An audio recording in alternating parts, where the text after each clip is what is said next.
سب سے پہلے آپ اس تصویر کو دیکھیے.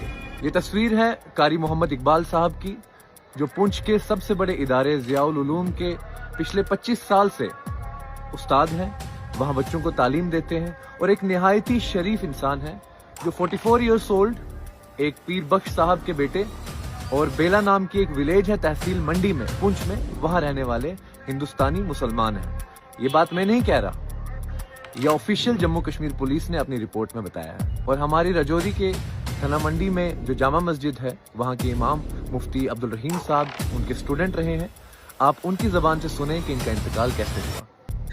وہاں پر آ کر ایک جو ہے وہ بارود لگتا ہے, شل, اور ہمارے استاذ محترم مرحوم قاری محمد اقبال صاحب اپنے کمرے میں موجود تھے, اور اس شل کی زد میں آ کر ان کے گلے میں جو ہے وہ زخم آتا ہے, ہاسپٹل لے جایا جاتا ہے.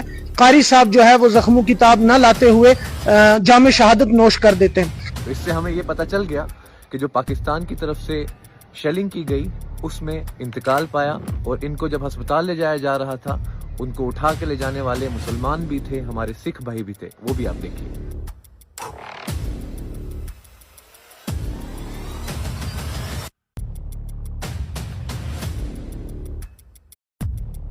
مگر یہ ساری باتیں جو میں نے آپ کو پروف کے ساتھ دکھائی, سب اٹھا کے ڈسٹ بن میں ڈال دو.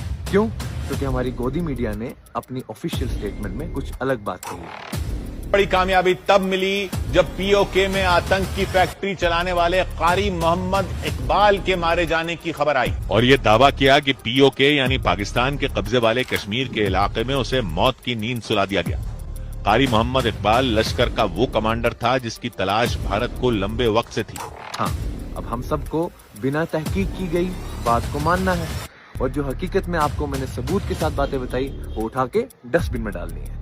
یہی ہم کرتے آ رہے ہیں پچھلے 15 سال سے, اور یہی ہم کرتے رہیں گے جب تک ہم بالکل نست و نابود نہ ہو جائیں. اپنے نیوز چینلز نے بی نیوز کی اس آفیشیل رپورٹ کو کنڈیم کیا. اپنی آنکھوں کو کھولو, بنا سوچے سمجھے نیوز کو شیئر مت کیا کرو, اور ایسے گودی میڈیا کے چینلز کو جو لوگوں کے دماغ میں زہر بھر رہے ہیں کہ ایک شریف شخص گاؤں میں رہنے والا کون ہی اس کے حق میں آواز اٹھائے گا. انسان زندہ ہو یا انسان مر جائے, اس کی آبرو اور اس کی عزت قائم رہتی ہے. ہم ان کے انتقال کے بعد بھی ان کی عزت کے لیے لڑیں گے. وہ ہمارے ہندوستانی بھائی, ایک ہندوستانی مسلمان اور ایک اسلام کے اسکالر تھے جن پہ یہ جھوٹا الزام لگایا جا رہا ہے.